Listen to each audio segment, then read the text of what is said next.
KGF ನಗರದ ಬಾಲಕೃಷ್ಣ ಬಡಾವಣೆಯ ಮನೆಯ ಮುಂದೆ ರಸ್ತೆಯಲ್ಲಿ ಒಂಟಿಯಾಗಿ ನಡೆದುಕೊಂಡು ಹೋಗುತ್ತಿದ್ದ 4 ವರ್ಷದ ಅಲೆಕ್ಸ್ ಎಂಬ ಬಾಲಕನ ಮೇಲೆ 3 ಬೀದಿ ನಾಯಿಗಳು ದಾಳಿ ಮಾಡಿ ಕಚ್ಚಿ ಎಳೆದಾಡಿ ಗಾಯಗೊಳಿಸಿರುವ ದೃಶ್ಯಗಳು ಸಿಸಿಟಿವಿ ಕ್ಯಾಮೆರಾದಲ್ಲಿ ಸೆರೆಯಾಗಿದ್ದು, ಗಾಯಾಳು ಬಾಲಕನ ಪೋಷಕರು ಅಸ್ಸಾಂ ಮೂಲದವರಾಗಿದ್ದು ನಗರದ ಹೋಟೆಲ್ನಲ್ಲಿ ಕೆಲಸ ಮಾಡುತ್ತಿದ್ದಾರೆ.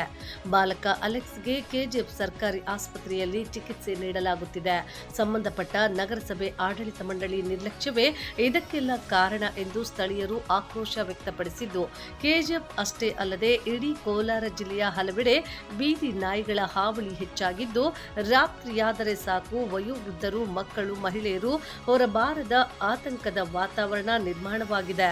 ಇನ್ನಾದರೂ ಈ ಬಾಲಕನಿಗೆ ಆದ ಸ್ಥಿತಿ ಬೇರೆಯವರಿಗೆ ಆಗಬಾರದೆಂದು ಸಾರ್ವಜನಿಕರು ಜನಪ್ರತಿನಿಧಿಗಳಿಗೆ ಹಾಗೂ ಅಧಿಕಾರಿಗಳಿಗೆ ಒತ್ತಾಯಿಸಿದ್ದಾರೆ.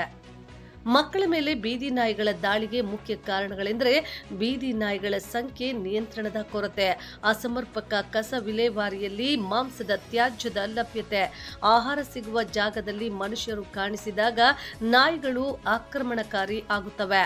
ಈ ಸಮಸ್ಯೆಗೆ ಶಾಶ್ವತ ಪರಿಹಾರ ಕಂಡುಕೊಳ್ಳಲು ಸರ್ಕಾರಿ ಮತ್ತು ಸ್ಥಳೀಯ ಸಂಸ್ಥೆಗಳು ಸಮರ್ಪಕವಾಗಿ ಕೆಲಸ ಮಾಡುವುದು ಅಗತ್ಯ ಎನ್ನುವುದು ಅಗ್ನಿ ಮೀಡಿಯಾ ಸಾಮಾಜಿಕ ಕಳಕಳಿಯಾಗಿದೆ.